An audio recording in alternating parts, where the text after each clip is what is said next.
Okay. All right. I guess we're ready. So thank you.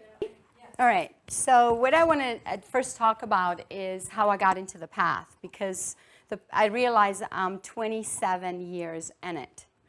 I realized that this morning I was coming from the house here. I was like, whoa, that's a long time, because I started in 1987.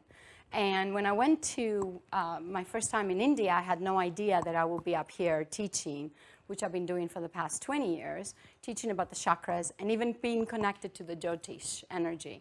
Because I studied with my guru in India, a little bit of Jyotish, but he didn't speak English. So, of course, I got it through translators. So, you know how hard Jyotish is, correct? And the more I study up to this day, the less I know. It's really, I mean, it's like so fast that I don't consider myself an astrologer. I can read a chart, I can feel a chart, because that's my, call it a gift if you want to call it that, but I don't really know everything about it. So my gift, and if I want to call it that, I'm a healer. So I have put that work, the Jyotish work and the chakras and everything like that, to work for my healing work, which really has helped me a lot, because I can see and feel a person because I'm a medical intuitive, and that's the key. But then you always need proof, because when I started in 1987, medical intuition did not even exist, as you know. So it was very hard to say, okay, why do I see in the body? What's the reasons that I feel the body?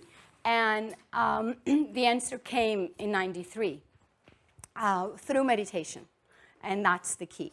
And then, of course, my teacher, one of my teachers, Chakrapani, which you all know, he did my chart, and I said, look, I haven't studied the Vedas. I know nothing. And he said, just feel the Vedas. The Vedas is inside of you. So that means that somehow I have, done the Vedas in a previous life or something like that, which I really believe in it. Welcome. And to me, it's really important to feel the energy and to feel our chakras. And feeling our chakras is the most important thing that I'm going to teach you today, okay? Really, of course, I'm going to give you some teachings of understanding your chakras, but I'm going to ask you we're going to do a little meditation in the end so you can actually feel how each chakra works. It's very simple. So this is my book. It's From Root to Truth, because I believe that the first chakra is your root. It's where we come from. And yesterday, some of you heard, you were here for Jeff, you kind of felt that what Saturn is about. So the first chakra is connected to Saturn. I don't know if you all knew that, but that's the connection. So in Saturn, and I'm going to jump a little bit to Greek mythology, because in Greek, and I'm Greek, of course, I forgot to tell you that. I was born and raised in Athens. In Greek, we have the god Kronos. Have you ever heard of him, correct? Which means years. Chronia is years in Greece. So Kronos in Greek mythology ate his children, correct? What Saturn does is, because it's your first chakra, it actually, if you don't try to understand your first chakra, it can eat you up. You know why? Because your family lives there. Your ancestors live there. And it's very difficult in India, and a lot of the rishis always talk, be careful not to open your first chakra, because there's a lot of stuff can come out of it. First of all your ancestors. Think how many people live in your first chakra. Can you imagine? 7 generations of your family, just this family that you live, just this family. So 7 generations of your ancestors, of this generation of your mother and your father. And I'm not talking even beyond that, which is previous lives, correct? So 7 generations is a lot. And another Greek person that I love very much, he's an amazing writer in Greece. He's from Crete, actually, from the island of Crete.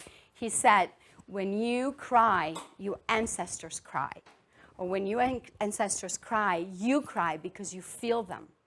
So that is the first chakra, and that's Saturn. Saturn is here to teach you. It's not here to not teach you. It's not here to be mean to you. It's here to show you who you are. It's okay, Chandi. It's all right. She doesn't like, okay, stay. Stay, please. Stay. You sure? Yeah. Okay. All right, there you go. So the most important thing is to really understand your first chakra. And I'll always spend a lot of time on the first chakra, more than every other chakra. And the reason is because there's so much to really get what's going on in there. A lot of sicknesses start from Saturn, correct? And the older we get, what chakra really is getting activated? Saturn. And that's the key. It's try to keep your Saturn chakra clean, so when you get old, diseases don't appear. Okay, so he's your teacher. He's not your enemy. Never see Saturn as your enemy, because a lot of us go, I'm going into Saturn. Oh my God, what's going to happen? Oh my God, I'm getting older. That's not the issue. Now, I'm going to show you where the chakra of Saturn is and what actually controls, if we want to put it this way. It's from the hips all the way down to your toes. Yesterday we were talking about other things too. Jeff talked about other things. But Saturn is from your hips all the way to the toes. Now, what goes first wrong when we get sick? Knees, hips. How many people have knee replacement, hip replacements when they get older? Because it's the motion. Saturn teaches you how to go forward and not to sit still. Because if you stand still in your life and you're not really, becoming, how do I say, not fearless, but not extremely. I don't want you to go jump off an airplane or anything like that, to like get the Saturn go. But let go of fears that our families and our ancestors are giving us. Because that's where fear lies. It's your Saturn, is your first chakra. So if you look at your family and you say, okay, what is my mother's fear? First, that's the first and foremost. What is my father's fear? That comes second. And Jeff said something very interesting yesterday, that when women get pregnant, the sperm carries the fear. And we'll talk about that in the second chakra, because that's very important for you guys to understand that. But the first chakra is actually about fear. Because if we don't move forward, what do? We're afraid. We're stuck. We hold ourselves back, correct? So think about, tell me one fear of your mother that you might recognize in you.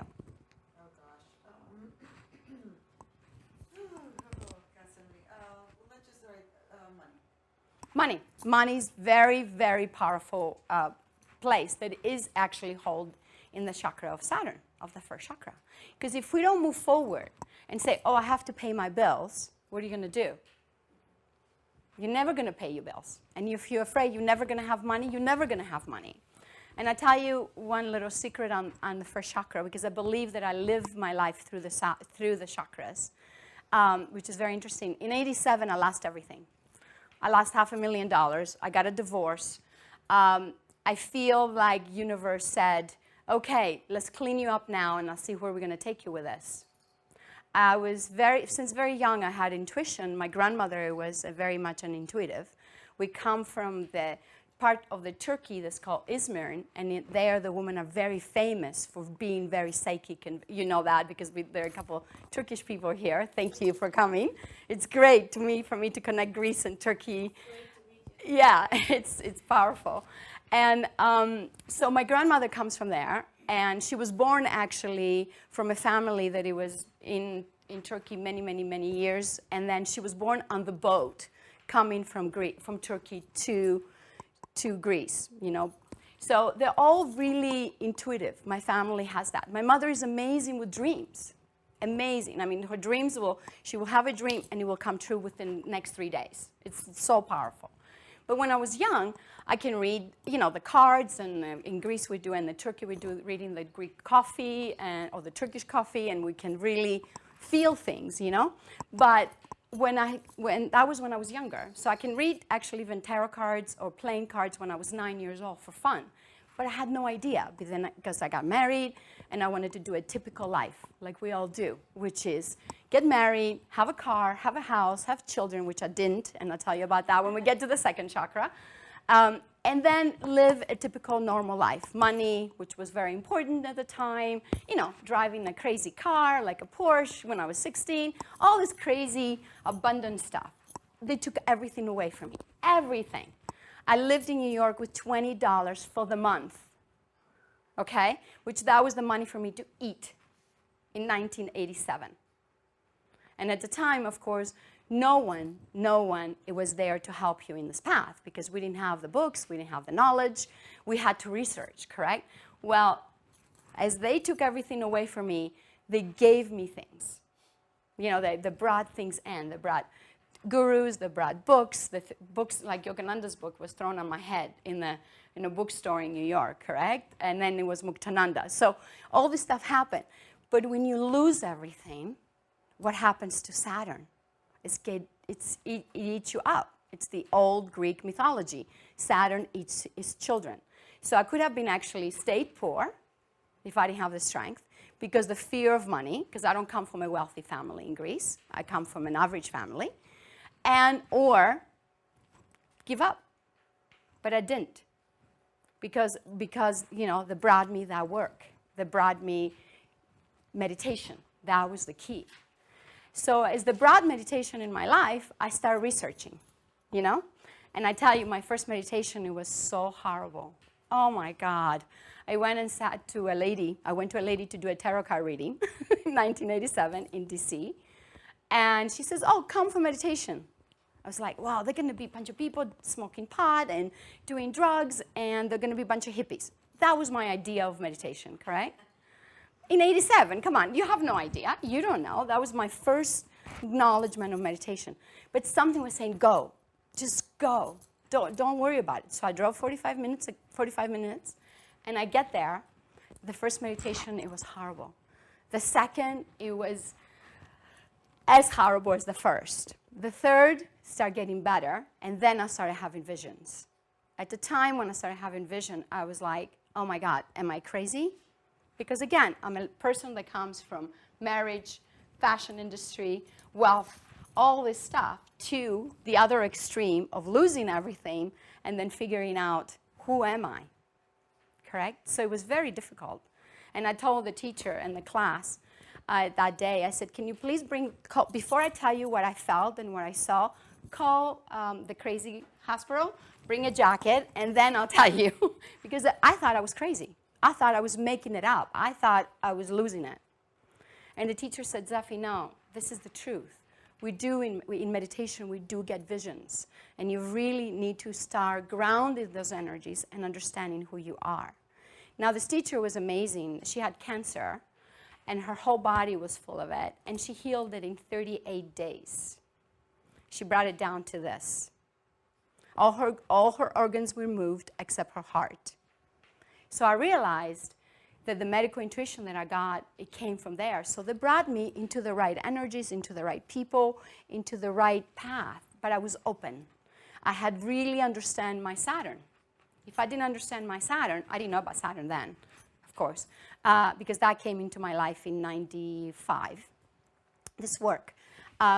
If I didn't understand Saturn, even a little bit, and let go of the fear, oh my God, I lost everything, you know, why, you know, I can get into depression. Saturn is depression also, you know, and if I felt like I could not go forward, I would not have worked on my first chakra. So I took courageous steps. So I took steps that, you know, for my hips, my knees, I just said, okay, you know what, I'm going to go forward. I don't care what's going to happen.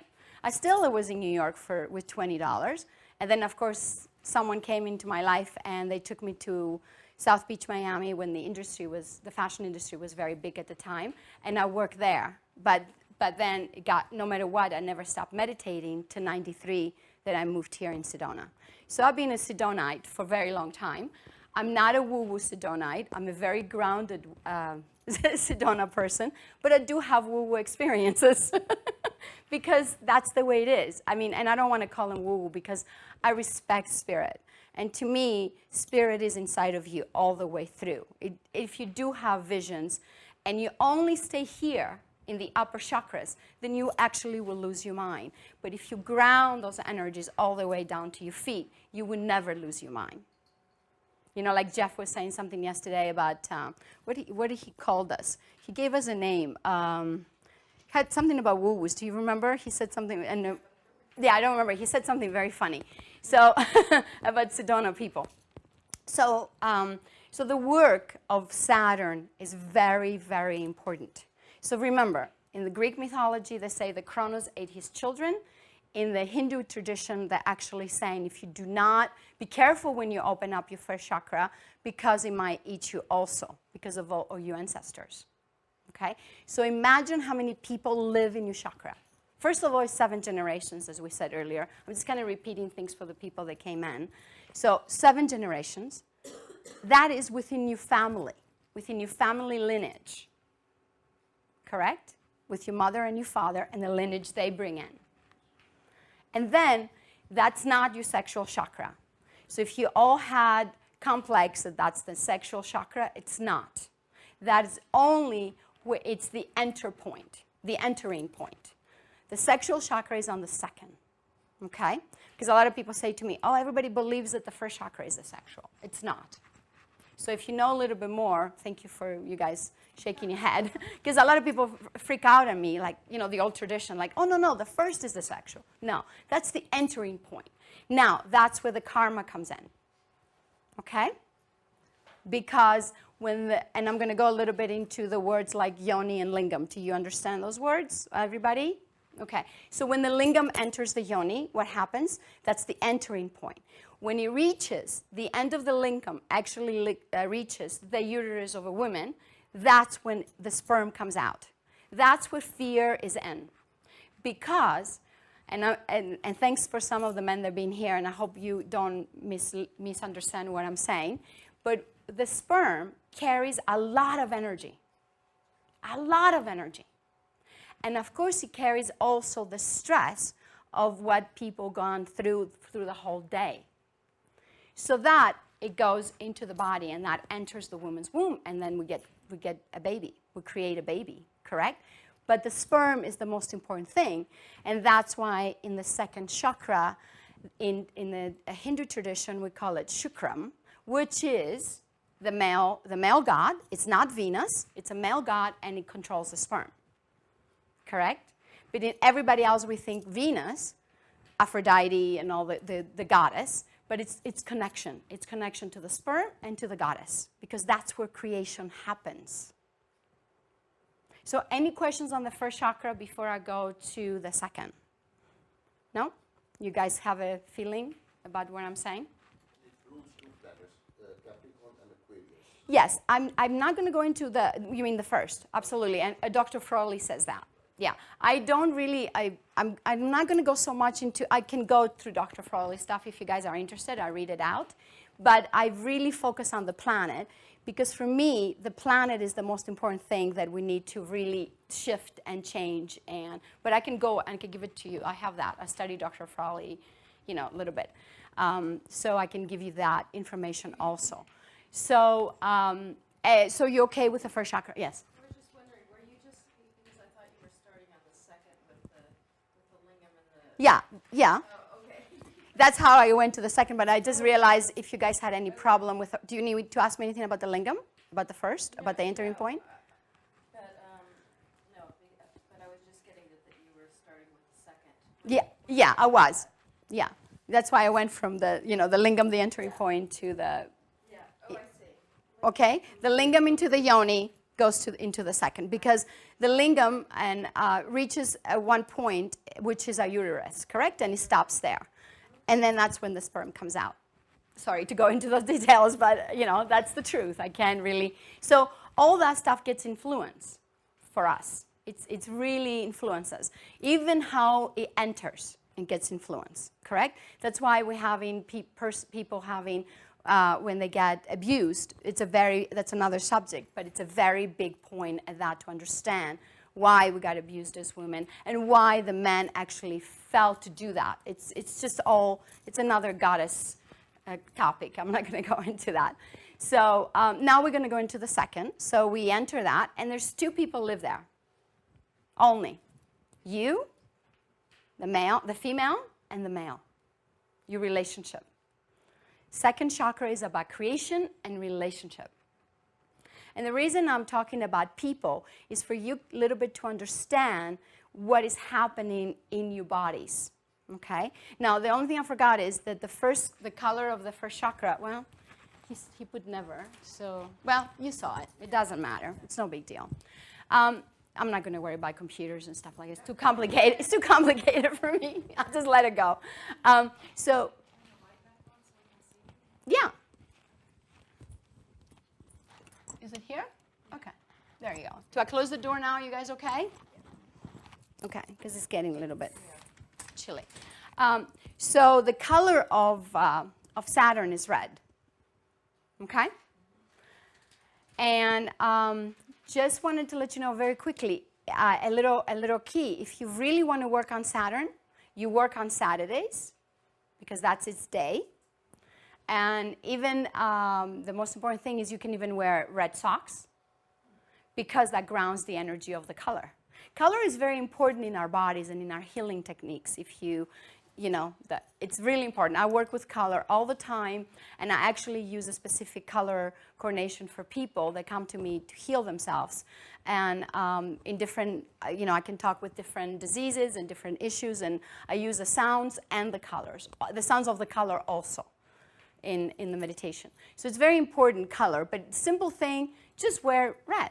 Just wear red in your socks, in your toes, because that will ground the energy. And red is very powerful. You're going to say it's the blood.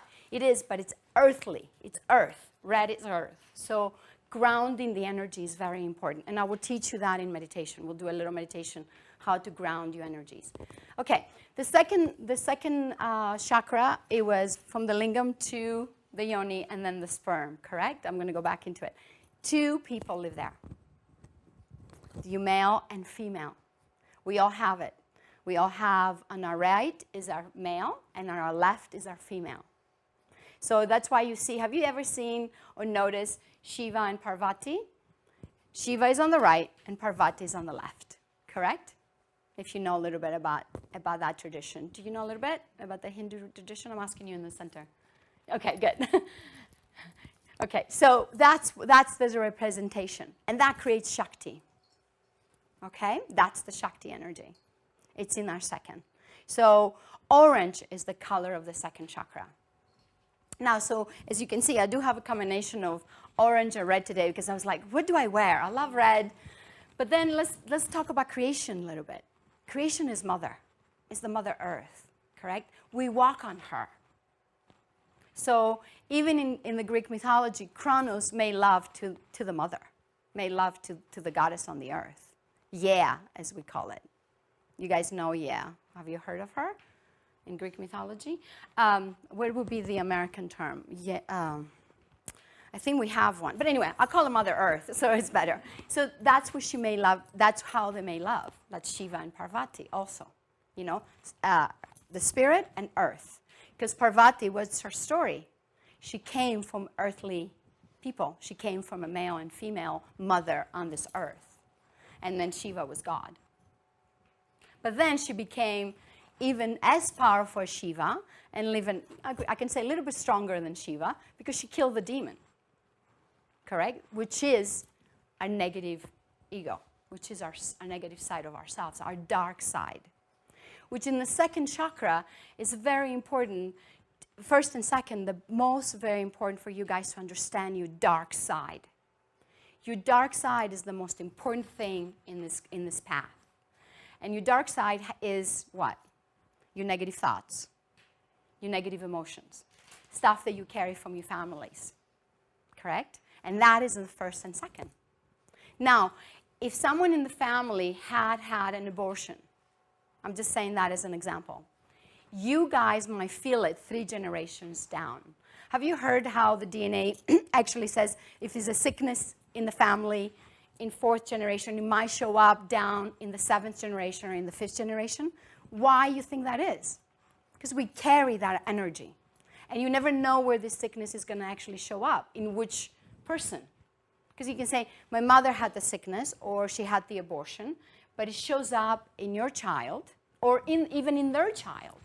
So you don't know how actually everything's going to transfer. Because when the lingam enters, actually opens up that first and second chakra. So when the baby comes out from your second chakra, in their crown, because they come out of the head, and I'm not talking cesarean, I'm talking coming out of our womb, out of our yoni, the correct way. In the crown, they pick up all that energy. As in, I'm talking about, I'm getting chills. Okay. Well, that's what a lot of wrong things have happened, because a lot of kids now born with cesarean. So that's why they're a little bit more quick on not receiving so much karma. I don't know if you noticed, the younger generation, they're kind of nonchalant about stuff. They don't, they're not receiving that. They just don't care about stuff. I don't know if you noticed that. A lot of younger generation is just out here. They're not how we grew up. Because a lot of us came through the natural way, correct? How many of you came naturally, correct? Most of you. How many came with cesarean?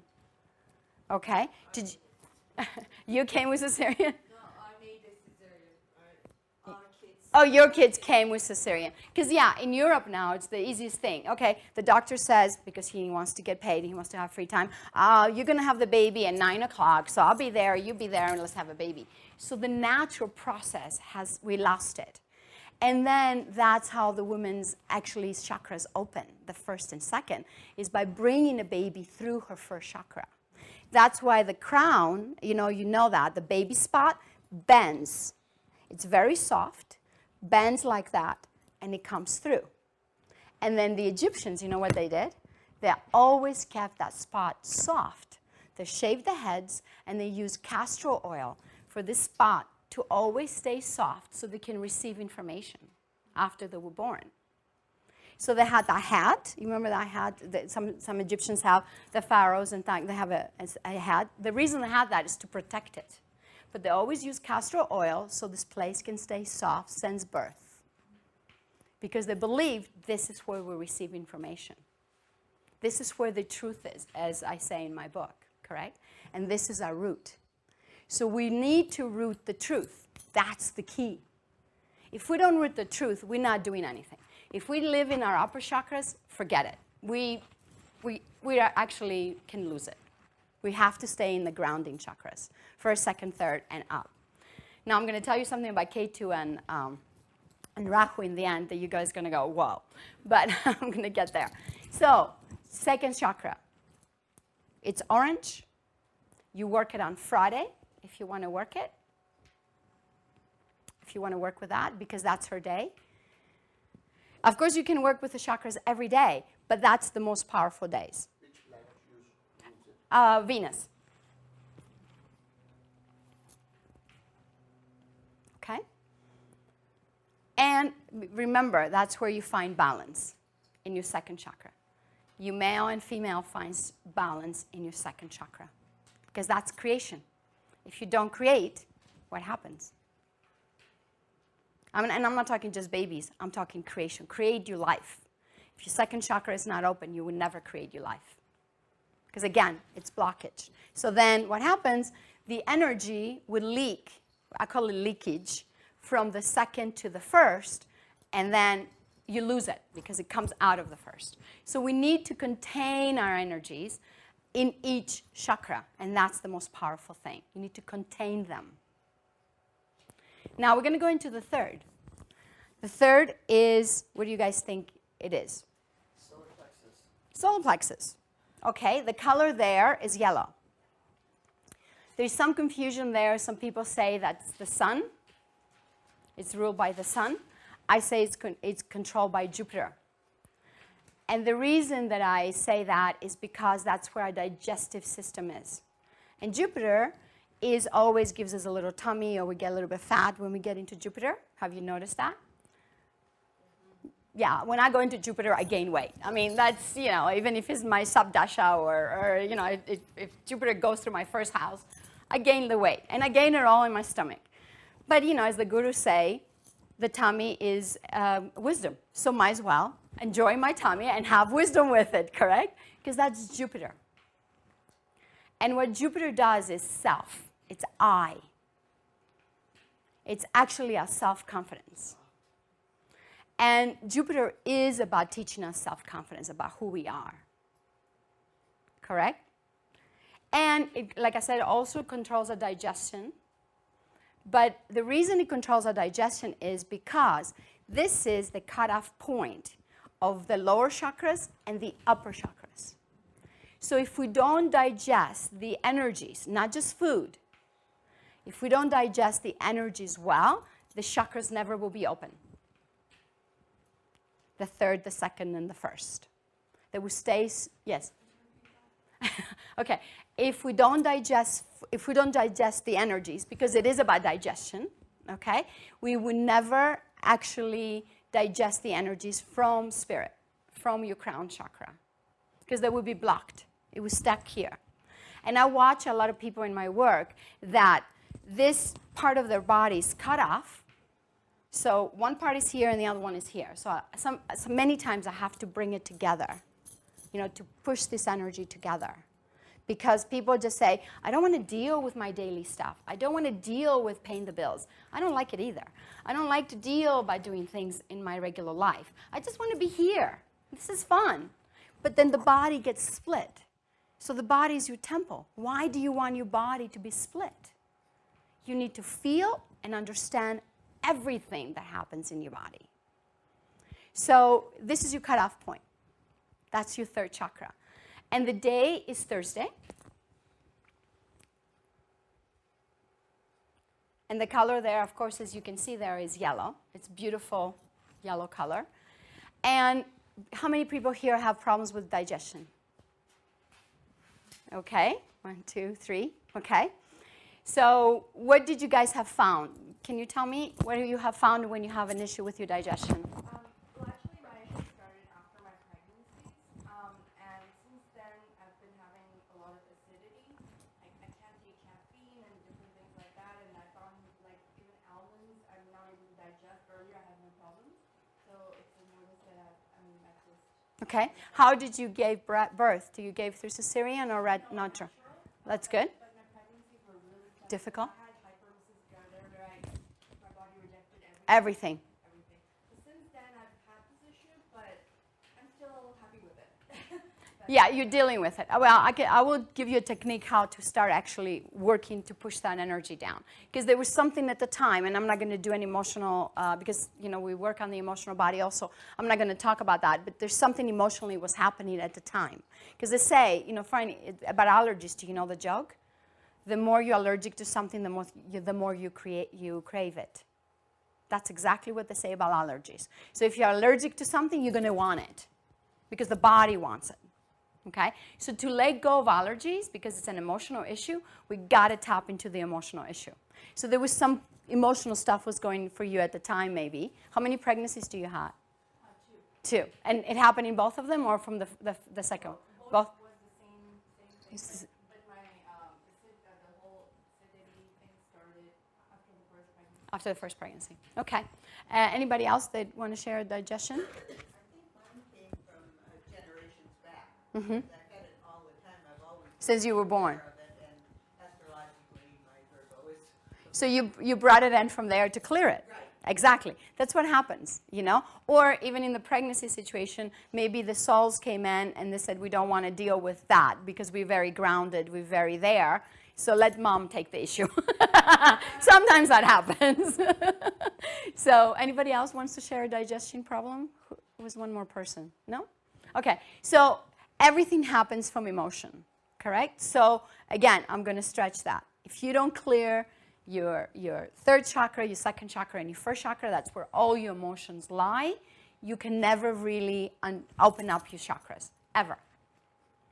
Okay? Now, I'm going to go into the heart. And any questions on the third? Everybody's okay? Okay. Because I can give a lot of more information, but I don't think I have the time. I can get more into the medical intuition, but I think we don't have a lot of time on that. So on the heart to me is the most beautiful chakra because it's the bridge. It's the bridge between spirit and earth. Okay? We have a couple bridges in the chakras. So, but do you know that your hands are part of your heart chakra? This area right through here is all of it in your heart chakra. This is your receiving and this is your giving. This is you female, and this is you male. Okay? Mercury runs that chakra. Okay, Dr. Fraley, if I remember correctly, I look at my notes, he actually goes into the heart chakra and he puts Venus in there. I disagree with that. Huh? Good? Moon? No, this is Mercury. But Dr. Fraley says it's Venus. Dr. Fraley is it's a scholar. It's a very much in the Vedic. He's and one of the scholars that a lot of us respect. I disagree in that because for me, Venus is again male and female living in here. Does he also say the sun For Jupiter? No. Jupiter. I think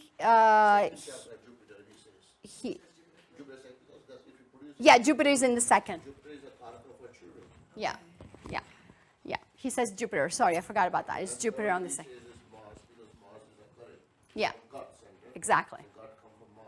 Yeah. Yeah, exactly. Exactly. So, but I go more into the medical intuition and what runs the body. So it's not that I disagree 100%, but I can see the point. I don't want to disagree with Dr. Fraley because I respect him and love him and know him 25 years. So, and I love his work. So I really believe that this is Mercury because this is where the heart needs to communicate. And Mercury is the communicator, correct? The color there is green, like olive green or bright green, as you see in the chakras. So for me, what? I learned emerald green. Yeah, it's more, it's the same, it's the same thing, but it's the earth green, okay? Because love comes from, we have to love the earth, and we have to hug the earth, correct? We just hug the earth or hug ourselves. So that's why the hands are part of the heart chakra. And when you do healing work, the most important thing to remember, you receive here, and you give here. If you don't know how to receive, you can never give. To be a healer, receiving and giving is the most important thing. We learn that in Reiki too, if a lot of you have Reiki. Receiving, giving. And if you see the Buddha or you see a bunch of mudras, their hands are normally like that, correct? In different positions. So learn how to receive. And as a healer, you always receive from the universe. You should never receive from anywhere else.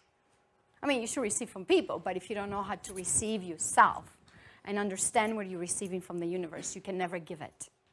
And then, once you give it, you receive back, correct? Because that's what the woman's body is. She receives the sperm, she gives, and she gives a baby. And then she receives all the love, everything that comes to her.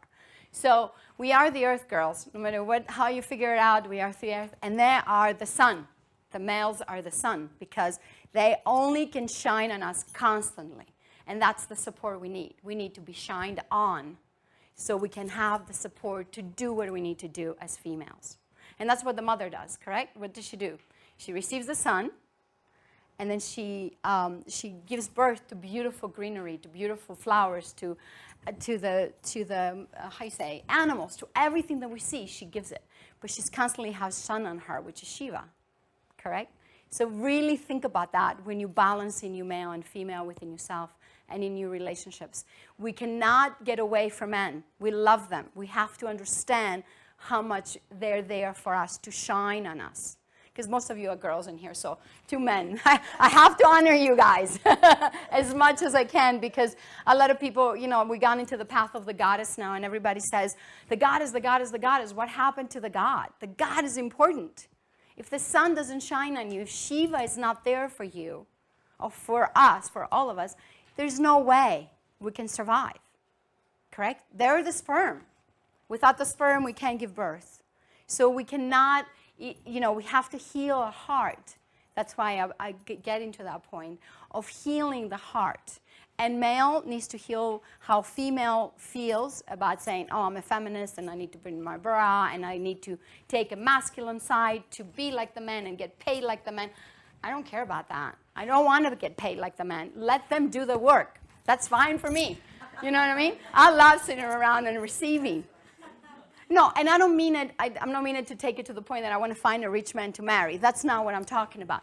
Let them be masculine. That's the powerful part, Now, when the man takes the masculinity to an extreme and a woman takes her femininity to an extreme, that's very wrong. But let's bring it into a balance, correct? Let's bring it into the balance. The man, female is inside of you. It joins in the heart because of the hands. And your hands are healing. Even if you are a trained healer or you're not trained healer, if your heart is open, we can heal anything. We can hug, and you know how we heal our children. We don't have to be healers to understand our children. We hug them, we kiss them, we love them. No, so learn how to hug yourself first also. So remember, in your body, the male and female is very important to be honored within yourself. Okay? That's what the goddess does. You know, she has to honor her powerful self, part of herself, and in the other hand, she actually has to honor the masculine side of herself and her feminine. So it's okay when, you know, a guy comes in, Parvati always has a sample, she's the beautiful wife. But when she becomes Adi Shakti, be careful and watch, because she will just actually slay your ego, slay the demon, correct? So, but all of it is in her heart. All of it is in her heart space. Because that's where we're powerful from. It's our heart. And not the, I don't know, oh, okay, it's giving us a red leaf. Okay, there we go.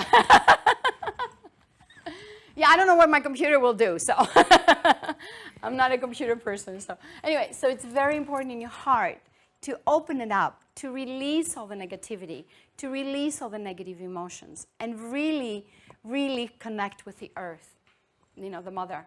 Not her root, which is her fire, but in your heart, it has to be your heart chakra. And that day is Thursday, okay? Wednesday, sorry. That day is Wednesday.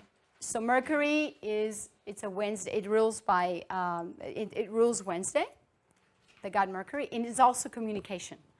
And the reason that that's there from the teachings that I had, and I remember I learned that in 1996 because I was very, very, very curious to find out a lot about medical intuition, because the only person that knew at the time medical intuition in 93, it was Caroline Meese, which was the anatomy of spirit. You all heard of that. And she's one of my teachers that I love and honor, because she was the first one who said, this is what we do. We're not psychics. I mean, we just has like a lower connotation, and back then it really had a bad lower connotation. But we actually see inside the body, and being medical intuitive, you have to have all your chakras really worked on, opened, so you can receive the information. So she was the first one actually, and I received a tape from Hawaii. I had just moved here in 93, and back then she didn't even have the book, and she was giving a lecture. And a friend of mine said, take this, read it. And inside, she described exactly what I was doing.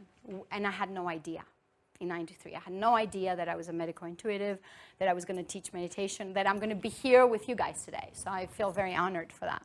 So understanding the chakras and understanding how you receive information is very important. And the heart needs to actually be as open as you can and as balanced as you can to receive this information. Because you can doubt it. You can doubt yourself. You can doubt everything. And it's in your heart. Because if you don't love yourself, if you don't have unconditional love for yourself, no one else can love you. And then what we do is we believe that we have to find someone else to love us. Correct? But no, we have to love us first. We are the balance. And if we walk in balance within ourselves, then the partner that we create will be a balanced partner. It will be a partner that actually walks with us, next to us, not one behind the other and try to chase love. We don't want to chase love. We want be love. We want to be love. That's the new thing. To create love, it's not there. You don't create love. You don't search love. You are love. To actually have love in your life. So you can love from the most little thing all to the big thing. But give it you all. Give it you all in love. Don't hold back. And that's going to help when we open up Saturn, because then you have no fears. Correct? If you open up Saturn, you can actually love. Because Saturn ate his children, has a ring around it, is all about depression and suppression and close. But if you can open it up and let go of all those negative emotions that lie in that chakra, then you can actually love. so the energy can move through.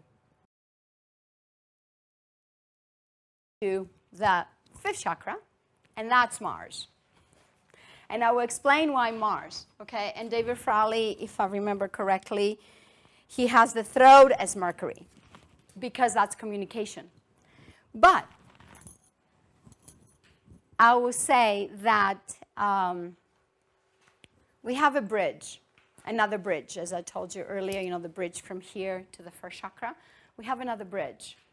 It's from here to the heart, and then we speak. And you know why is that? Because if we stay here, if we stay in our minds, we'll speak out of fear, out of negative thinking, out of, you know, our words can be very powerful, correct? If we want to get some, if we're mad, we can destroy someone with just our words. We don't have to beat them up. And that's what Mars is about. It's a forceful planet. It rules the blood, but the blood gets hot, and then we speak out, correct? We get really mad. So what is the first thing we do when we, like Jeff was saying yesterday, we see an animal and our head goes, we got to run? No, the first thing we do is scream. And then we run. Do you notice that? You don't run. You scream first. And then you run. So Mars is about expression. Now, the other thing it's great for Mars, if you guys a little bit understand, what Shiva did, took the poison, and his throat is blue. You know why? Because once he was swallowing, it was taking all the negativity in. And that's Mars. Negativity is Mars. Yeah, negative speaking, negative. So the throat is blue. That represents Mars. Okay? As you can see, it's a little bit the turquoise blue. Well, it's not correct here, but it's right in here. This is the chakra, but it's the turquoise blue like it's in Shiva. Okay? So, so we have a bridge. The bridge is always not speaking from here to here, but speaking from here to here, and then out. So receive information, place them into your heart chakra, and then give them to others. So even when you get mad, I'd rather get mad at a pillow or in my shower and scream, or I used to drive up the canyon and scream, which was beautiful. I released a lot of it that way when I first got here, you know, because I didn't understand. So singing is powerful also because it opens up that chakra really in an intense way. But, you know, if you want to scream, scream. Just open it up. Do whatever you need to do to release all that negative energy from your throat. So that becomes the bridge. So your heart, everything can transfer from the mind to the heart and then give it out. Because that's the most important thing about speaking. Okay? So now I'm going to go into the the 6th chakra. Yes? Laughing? What about laughing? Laughing? Yeah. Laughing is from the throat also. Yeah? Yeah, it's 5th chakra, yeah. Oh, I'm sorry, it's blue. It's the turquoise blue, the Shiva blue. And then we do that, it's on Tuesday. Okay? Mars Day is on Tuesday.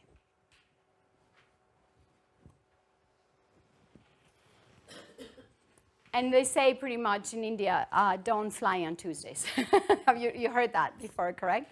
Don't fly on Tuesdays. It's very interesting. I'll just be careful what you say on Tuesdays. Because I love India. I'm Greek, so we have folklore and different things about doing, and I go to India and it's similar. You just have, oh, don't do that because of that, and I love it. I don't know why. I know it's superstitious and whatever, but you know what? I love it. I believe that the ancients had such a tremendous knowledge of everything, And to me, I'm not going to be a modern person because modern person is letting go of you ancient. No, modern person is taking you ancient teachings and what you grow up with and bring them forth, but in a different way maybe. Not in the old way. Like, I'm not going to stay home on Tuesday, but I like to take a day off on Tuesday. I like not to work on Tuesdays. And I used to do that a lot. When I worked a lot in a place here in Sedona, I had an office when I first started. And on Tuesdays, it was always my day off. And I felt good about it. So I would just drive to the canyon and scream. No, no, not all the time, but most of the time. And it was such a gift. And I remember one Tuesday, I had gone to Flagstaff, and I saw this beautiful statue of the thousand-arm Kannon-sama. She's a Japanese goddess, which actually represents Adi Shakti. They have the same, similar, with the trident and the sword. Kind of Kali, but the bigger aspect of Adi Shakti and of Kali. And then, so I said, oh, and I parked right in front of it, of the store window. And I was like, what a beautiful goddess. And I had no idea about her at the time. That's like in 96, 97. So I was like, she's got to be mine. I was like so attracted to her. So I walk in there, and I said to the guy, he's a great guy. A lot of us know him in Sedona, Kelly, Sacred Rites. I don't know if you know. Yeah, you know Kelly. So I walked in there, and I said, Kelly, this goddess, how much is she? He's like, $1,000. Because it was an antique, it was wood, it came from Japan. I was like, oh my God, I don't have that kind of money. So I looked at the goddess and I said, if I make $1,500, actually it was $1,500 if I remember correctly. If I make $1,500 by next week, Tuesday, I'll come to buy you, to get you. I said that to her, and Kelly heard me. He goes, don't put a spell on her, I want to sell her. I said, okay, if someone else wants her, I can let her go. So Tuesday, I go to my office, and the next Tuesday, never go to work on Tuesdays, correct? And I'm downstairs. Before I go upstairs, I open my book, and I'm like, what am I doing here? It's my day off. And I checked how much money I had made that week, and it was $1,500. I dropped everything. I went and said, don't put me on, I don't want any appointments, because I got to leave. It's my day off. What am I doing here? And I went and bought her. Then Kelly said to me, well, I thought over the weekend you can have it for $700, and you can post-date as many checks as you like. So for me, when you speak your truth, and this is when I brought it out, because I didn't put a spell on her. That's what he thought. Like, don't put a spell on her. Let me sell her. But when you speak your truth, and you know inside, and you feel it deep in your heart, that happens. It might take a week. It might take a month. It might take a year. It doesn't matter. Speaking your truth on your fifth chakra is very important. And the reason I'm saying that, because intuitively, on the sixth chakra, I knew that she was mine. And she's in the center of my altar. Of course, Durga is the center of my altar, because I do have a big altar at home. But she is the first goddess I got at home. And I had no idea about her. So to me, speaking your truth, you always receive gifts. But intuitively speaking your truth. Not out of need, because I did not need her. Intuitively, I felt her in my heart that she was mine.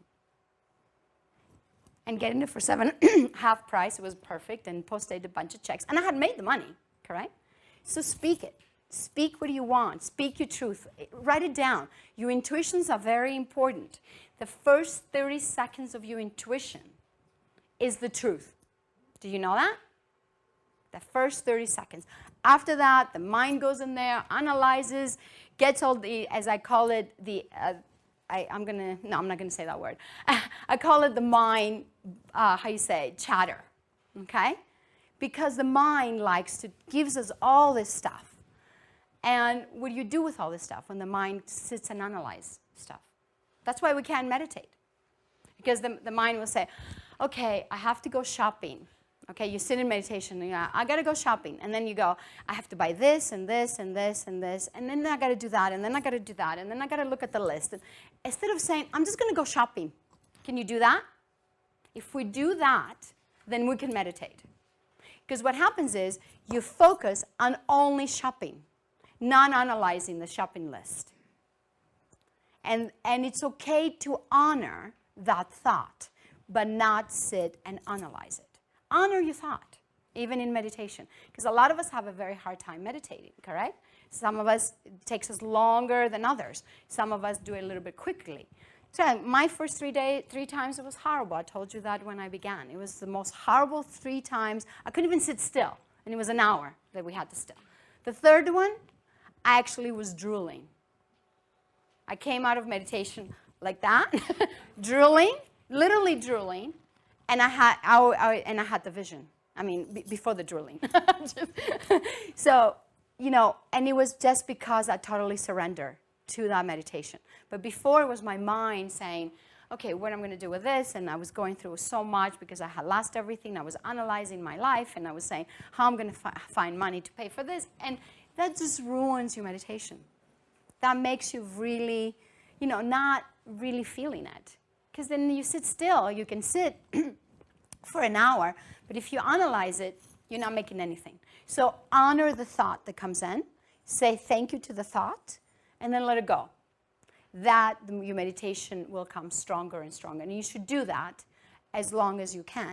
It doesn't matter if within an hour 20,000 thoughts come in. I'll go there in a minute.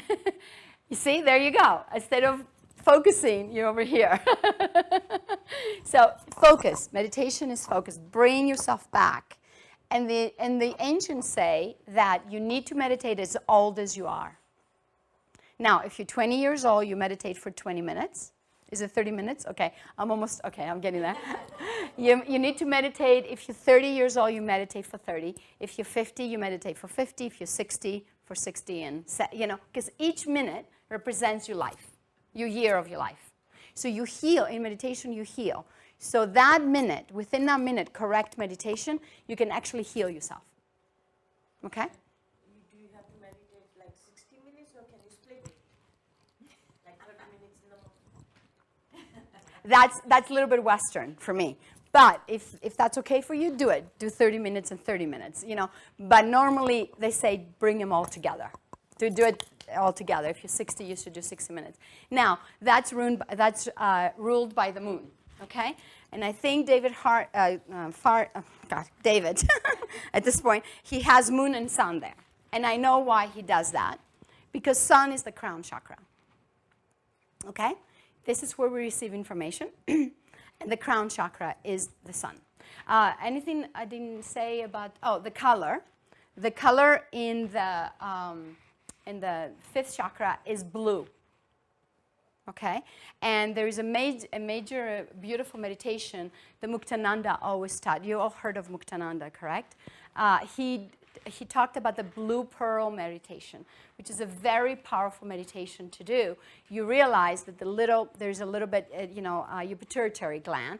There's a little dot right in there, really little tiny thing, and it's actually like this, if I remember it correctly, because it was shown to us. But see it sideways. I'm going to put it flat, but see it sideways, okay? So it's like that, and there's the little dot in there. But it's sideways. It's this way in your head, in the center. And normally what we do with this little dot, because we're Westerners and we live in the outside world, we don't meditate anymore for many years, we push that outside.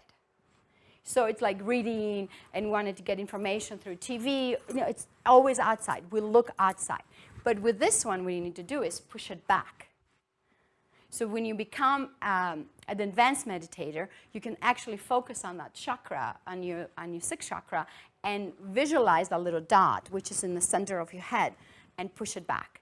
And what that means is that the energy of God is going to travel through the crown chakra, the energy, all the way down to your first. Because as it opens, it's the channel. Now, your telepathic channels, do you know where they are? Anybody? Okay. See this V right here in your back of your head? How many of you have a lot of pains there? Like if you push it, you'll feel pain. We hold past lives on the bottom here, right there, on the corners.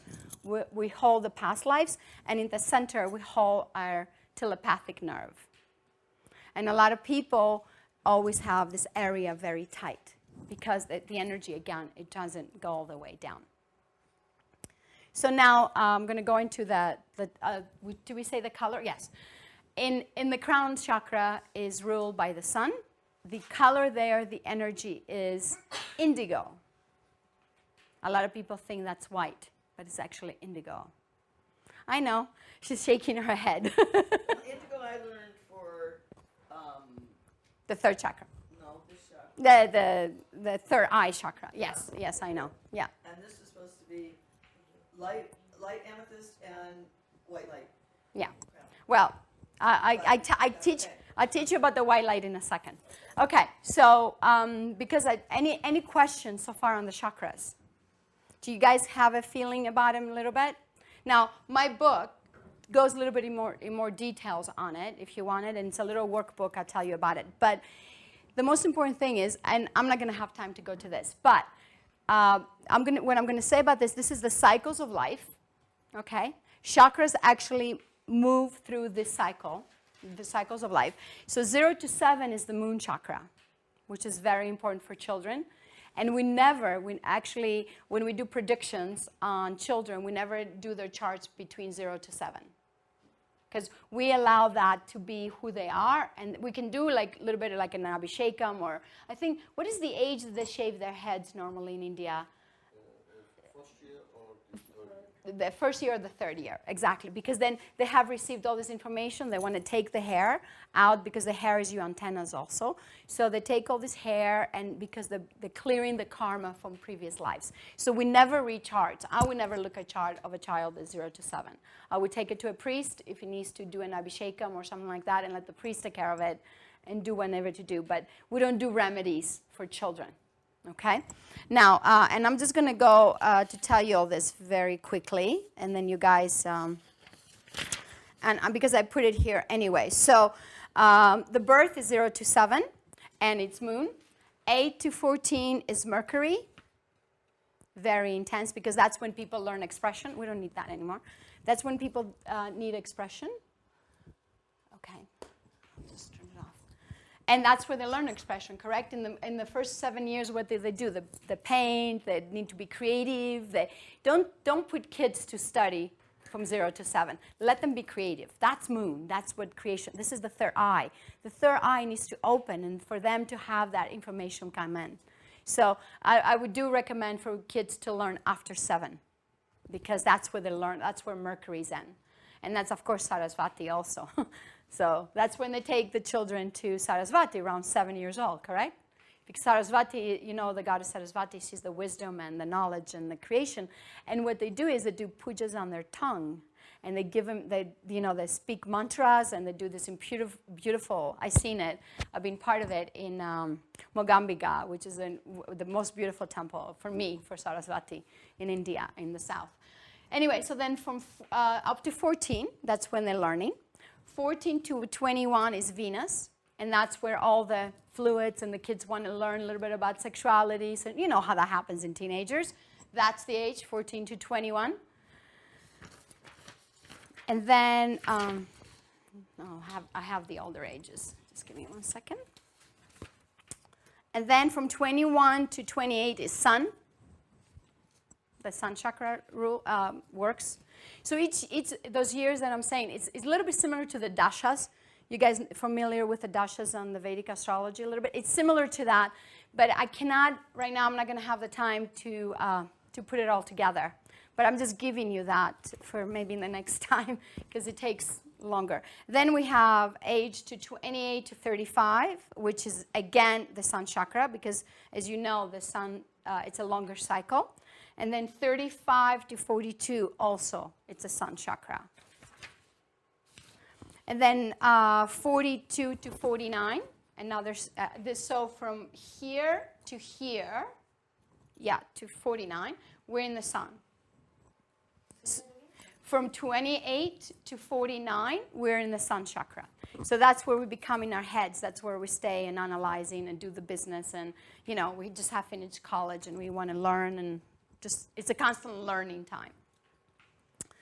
Then from 49 to 56 is a Jupiter cycle.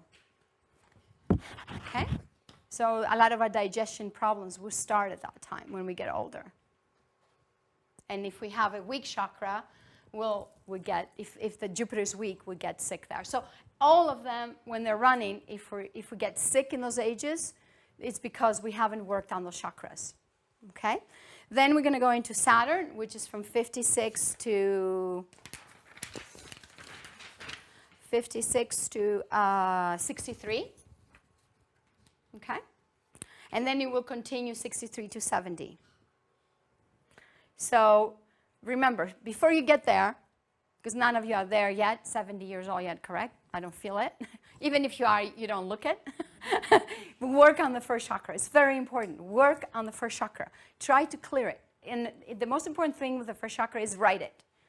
Just get stuff out by writing also. I forgot that. Because again, hands are the heart, correct? So as you're writing, things get released. Now, we're going to go into 70 to 77 is Mercury again. And then 77 to 84 is Venus. And I can go a little bit longer, but I need to have time. Hi. That's okay. You came on the perfect time. We'll just meditate now. And then 84 to 91. Again, we're going into Sun. All the way to 105. So Sun runs all the way to 105. So this is a little bit of being able to predict what happens in the chakras. And then if you're an astrologer, you can actually connect it to the dashas. Okay? But it's a very detailed, so we're not going to have time to do that and meditate. So what do you rather do? I'm giving you a choice. To meditate? Yeah. Everybody, yes. On the sixth chakra, you said it is the ruler is sun. No, on the 7 is the ruler Sun. What was the Moon. The 6 is Moon. Okay? Yes. in greater detail in your book? This part, no. Because I teach this because it's very complicated to be in a book, if that makes sense. I kind of teach this for us to really be able to look at a chart with not needing a computer and not knowing a medical astrology. I actually teach this so you can figure out exactly what chakra was running. But I'm telling you what's predominant in those ages right now. So as you're working in your chakras, you understand what's predominant when a child is born is the moon, correct? Because that's the intuition. I'm so glad that he's here. Thank you. You're honoring me coming in my lecture. So that is the important thing, to know what's predominant. Yes? Are there quick tips, to open each or to help control or open? Yes, that's exactly what I was going to do in meditation. That give you, and it's in my book. It's called, my book is From Root to Truth, the one you saw there, and it actually tells you exactly how to practice. So, before we go into practice, it's 21 days that you practice this chakra. That's a quick tip. You focus on the colors, you focus on the day, and you actually can fast or be a vegetarian if you're not on that day. So, if you're going to, and always start from Saturn. From the first chakra. We don't start meditating from here down. We need to clear the earthly chakras, and then we meditate up. But Reiki starts from here, right? Yeah, but that's bringing energy in. That's healing. Okay. Now, if you want to do something with yourself, yeah, energy, Reiki is always, but you have to bring it all the way to the feet. And a lot of the books never teaches us to bring it into the feet. A lot of the hand positions in Reiki stop here. If you notice that, do you remember that? It's just if you have a good Reiki teacher, will take the energy all the way down to the feet. Okay? So remember, this is Saturn. You're walking on the earth. Ground the energy. I'll teach you how to do that. We'll do it in meditation. Now, so I said it. Fasting, color. You can wear the color of the day also. If you have like an intense Saturn and you really want to work on your Saturn, you can wear red or black, because Saturn is...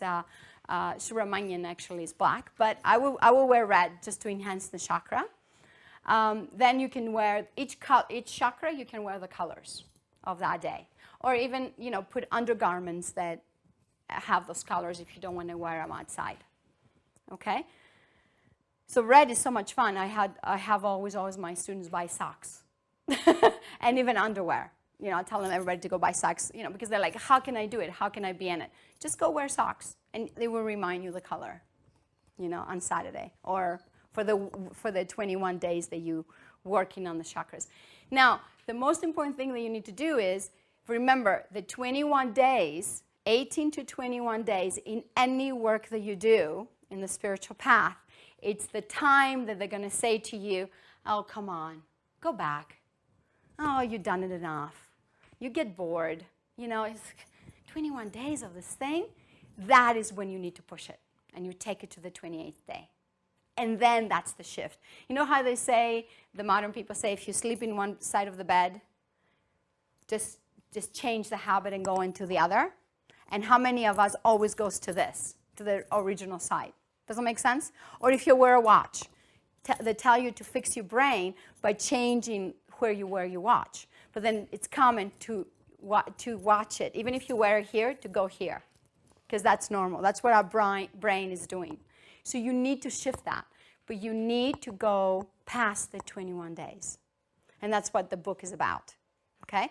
Vegetarian of the day of the chakra is very important every Saturday or whatever. There's other remedies, but this is the simplest way to start working on your body. There's so much remedies for each chakra, and it's for each planet and all that, you got to get into it to be able to do it. How about alcohol? I'm sorry? Drinking. Oh, no. If you're working on that, no. You can do coffee. It's okay. But, I would say a cup. Don't have coffees all day long. But I will probably, for me, if I want to work on my chakra, I just use water. I use water, lemon water with a little bit of cinnamon that day of me practicing on my chakra. The next days, you can do whatever you want. Drinking, smoking, if you can just kind of get away from it that day and see if you can have what is that? What is the American word, English word? The strength not to be with it actually will be better. Now, the thing that I wanted to tell you about K2 and Rahu, that's going to be very interesting because Swamiji is here, and I think he's going to go, what are you saying? Okay. In the first chakra, we have the snake. I'm not a good drawer, so, we have that's not a snake. Okay. We have the snake, correct? But it's all like that. Because it's not ready to wake up yet. Correct? Now, Coiled, yeah. So what happens is when the snake wakes up, okay, it goes up through the chakras. So it goes up. Now, do you guys know a little bit about Rahu and K2? Okay, so who is Rahu? What Rahu does?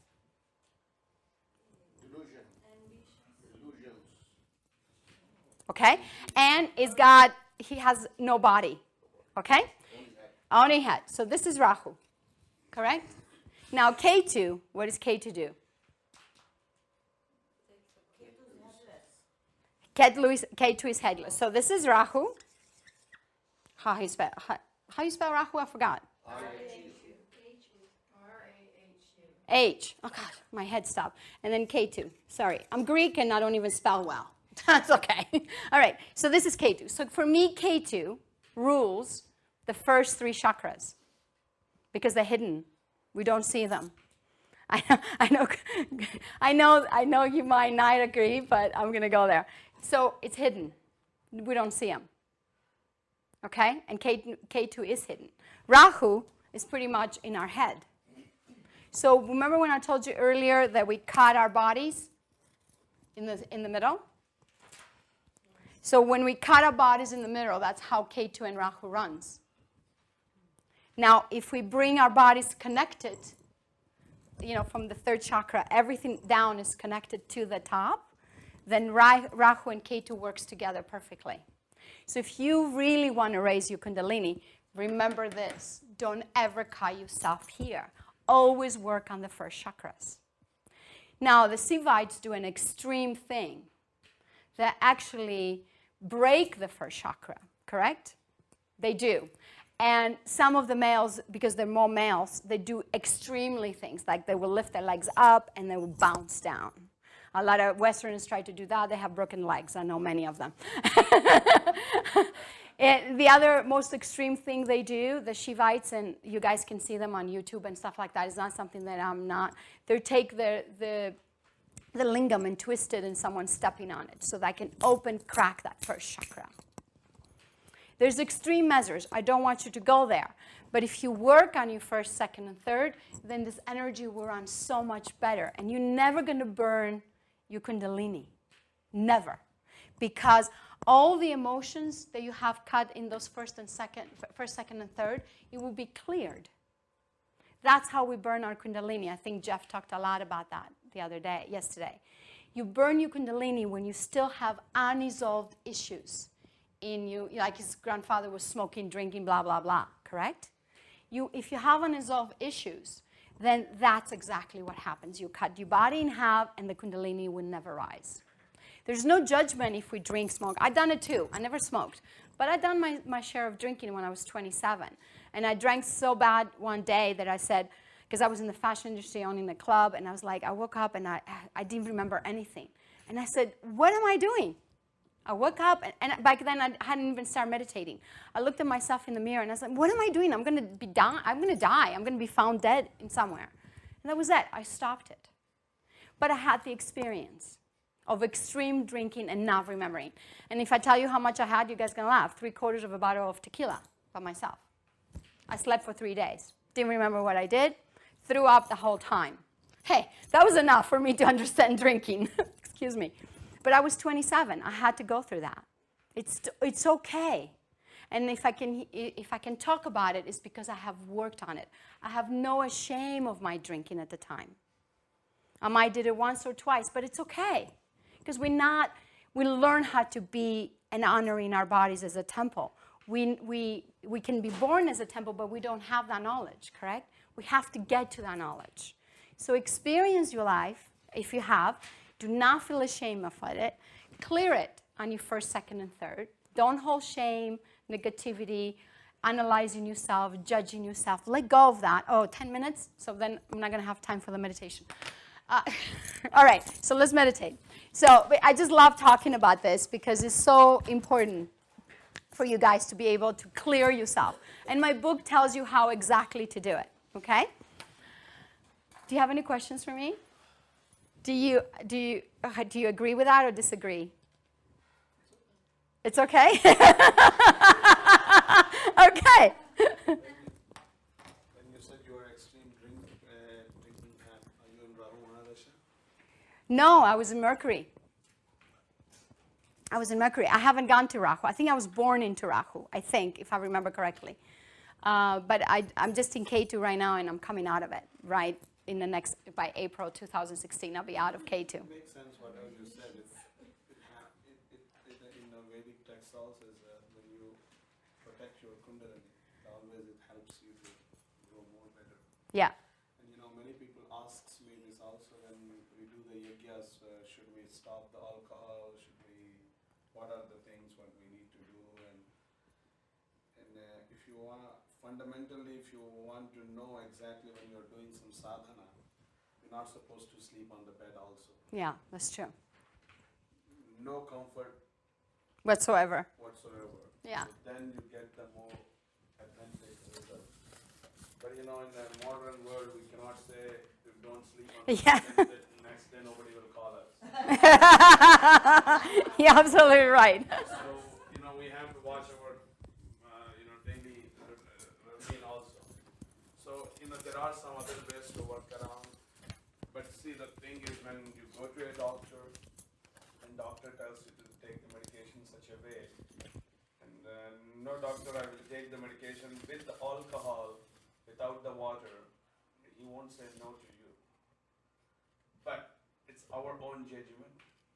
Because these all things works with the energy, and always there is a negative energy and positive energy clashes in our body. So that is the reason it's better when you do this, especially the Kundalini Sadhana. I have experience with many of my students, and they do this Kundalini Sadhana and they never stop the alcohol. Exactly. It's only one drink in the evening. That's fine. One day you will find out and come back to me. So I know that they will come back to me. So they said, okay, so I can't sleep at night and this is happening. I said, just stop alcohol. And next day they said they're fine. Yeah. So that not only alcohol, forget about alcohol. When you do this sadhana, no onion, no garlic. Yeah. That's true too. Huh? No coffee also? No. As again I said, coffee is a normal thing. It's not going to harm you. But onion and garlic, it will awaken your energy up. And when you are sadhana, it's not good to do those, eat those things. And I was running Saturn, just to let you know, not Rahu. That answers. I was running Saturn. I went into, yes. Just one more question.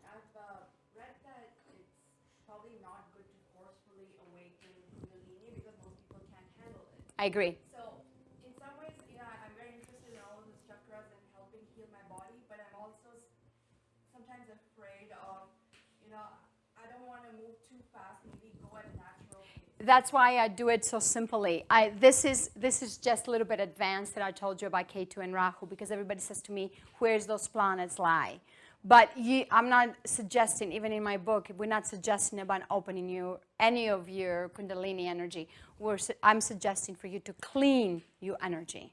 And if you take the steps of a month, 28 days on each chakra, as I suggested in the book, and I suggested here, it will be just an easier transition. It will take you 8 months to even understand Rahu and K2. So forget Rahu and K2. It was just a little note, for people to understand a little bit of the rising. But if you focus on those days, you will clear your chakras. And it's just focusing on each chakra. Yes. So if I'm working on my first chakra, I work for it straight 21 days. Yeah. To 28 days. Yeah, but I'm just saying the point of 21 days is you find that wanting to go back, then push yourself to do it one more week. That's all it will take you. 28. Like work on each chakra for 21 days. Exactly. Yeah, so every day, and then just push you. But remember, the day of the chakra is the most important. So Saturday for Saturn.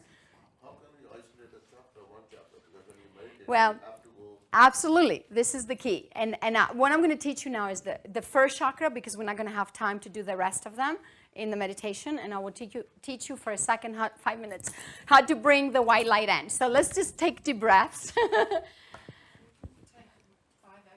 Can we? Because we started maybe 5 minutes. Okay, for everybody. I don't want to keep everybody here. Okay. Okay, no problem. Thank you for coming. Okay, I appreciate it. Okay, we'll take extra 5 minutes. I'm just going to find the right. And I'm very gentle and very simple, because I don't believe in extreme measures right away. And I don't believe in people that saying, oh, I just took a chakra class and I'm a teacher. I've been doing this for 27 years, as I told you. So it's not easy teaching a class just because of what you just got or read in a book. Okay? So start taking deep breaths. Take your shoes off if you have to.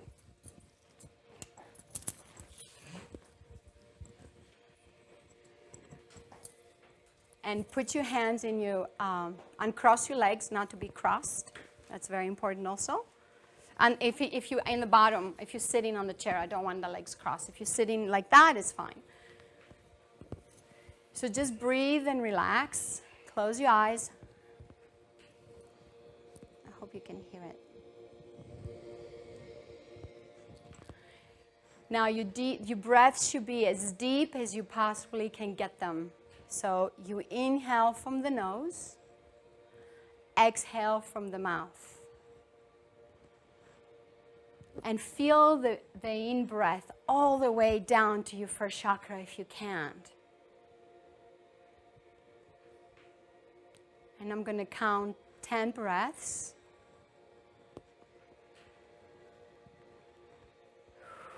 Now, as you're inhaling, remember you're inhaling positive energy. You're exhaling negative energy. You're exhaling the stress of your day and pretty much the stress that you've been carrying all this time. 5. If thoughts come in, just let them go. Don't hold on to them. 7.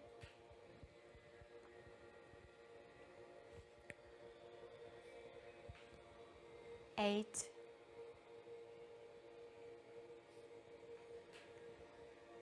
9. And 10.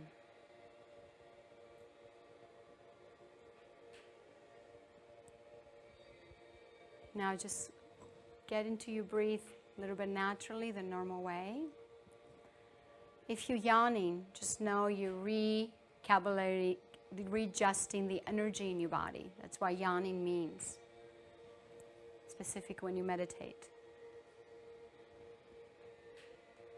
And now visualize this beautiful white light right above your head. It's coming straight from the universe.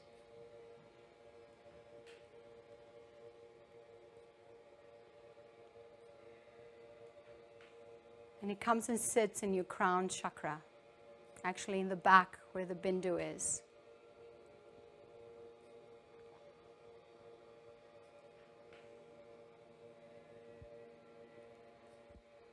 Now see if you can actually take this white light down your spine.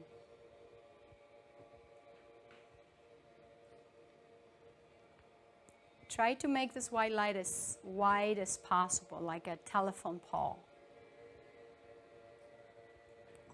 It's moving down your spine. And if it feels like you're stuck somewhere, just take a deep breath and push it down. Even if you don't see it, just know that it's there.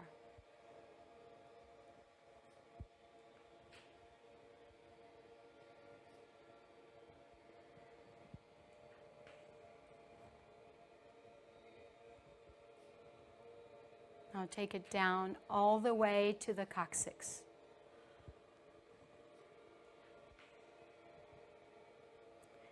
The sacral, the sacred bone.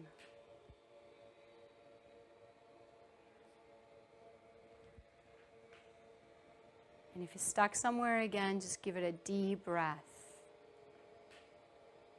Always breathe from your nose, exhale from your mouth.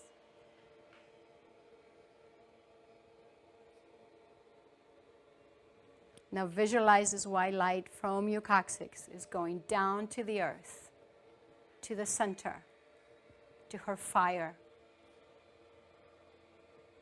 So it's piercing the chair, the floor, the cement, the top layer of the earth, and it's keep moving down, down, down to the center. And her fire has all the colors. The red is there, the orange is there, all the chakra colors are within that fire.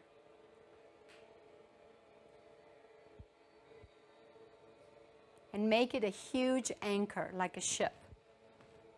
Like one of those huge ships in the ocean. They have this huge, huge anchor. You anchor in yourself. You ground in yourself into the earth. But at the same time, you're connected with the universe. It's as above, so below. And if it's hard right now, it will become better and stronger as you're practicing.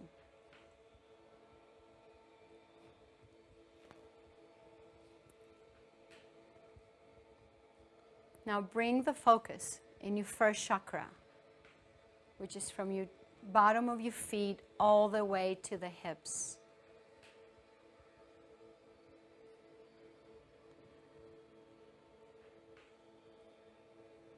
And the way you do that is visualize the red color covering that area.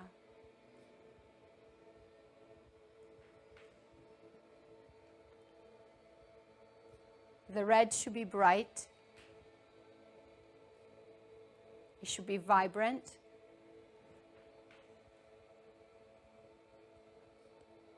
And if it isn't, or you have a hard time in a specific spot visualizing that color,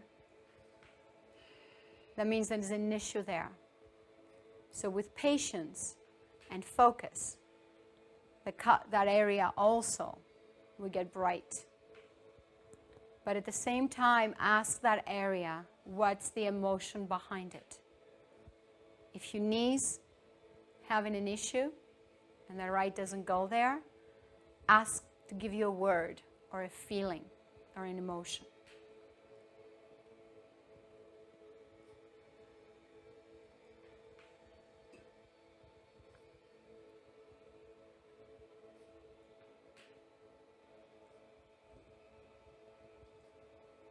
If you have sensations in that area or a lower back pains, that's also part of the emotion that you're carrying.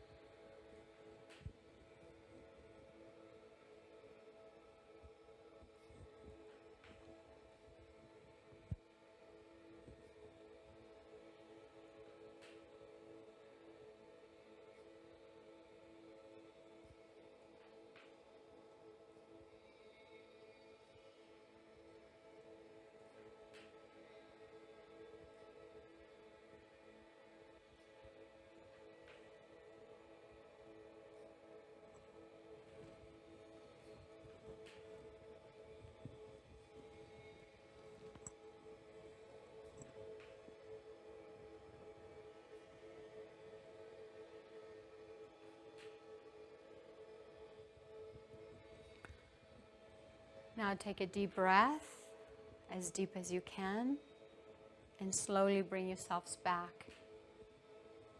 And open your eyes as slowly as you can. Don't rush it.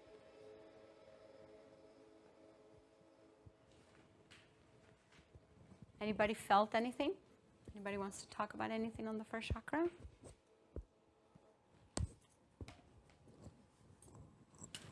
No? No sensation, no. The white light? It takes a long time because we're not grounded.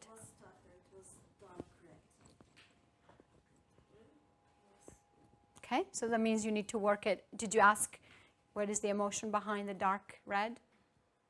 That's a very important thing. We're going to, if you do it, you're going to do it longer at home. Fear. So write that down. Take a note of that fear. And then the next day, see how it feels when you do it. The third day, see how it feels. And then the fear will say, I'm fear of that. Because underneath everything is fear. So if you're yawning, because I know you're constantly yawning, you're saying probably you haven't slept, but yawning when we meditate and before we meditate is clearing the energy. It's very important for you guys because we're taking oxygen because we're breathing correctly in and out. And the reason we breathe from the nose in meditation is because we take all the positive energy through the body and then we exhale. So it's actually kind of like a Qigong method. You inhale from the nose, and it's pranic healing also method. You inhale from the nose, the body circles around, and then you bring it out. So it goes down through the first chakra, comes up through all the chakras, and then you release it. So when you yawn, you readjust your body, and that's the key. A lot of people say, why am I yawning? You're clearing, and you're actually readjusting your energy within your body. Because the jaws is the ones that open up, and that's Mars, and that holds anger. Okay? So you're clearing. Jaws are connected to the first chakra. So when I do a medical intuitive class, I'll let you guys know. Now, my website is ancienthealing.org. I do send newsletters out a lot every month, if you guys want to be part of it, of the newsletter. So there's different stories, because I travel a lot, I work a lot, and I tell people what's happening and they can experience it. And my telephone there and my little book, if you really want to practice on the chakras, is very simple. It's at the bookstore. ancienthealing.org. And I would suggest with the book is do not read to the second chakra. Focus on the first, and then read the rest of the chakras. You know what I'm saying? As you're focusing on each chakra, read it. Well, thank you so much. And I'm sorry we didn't have a long meditation. I was planning for a 30-minute one, but it didn't work out. So practice, practice, practice. Clear, clear, clear. That's my blessing. That's my prayer for you. Thank you. Thank you.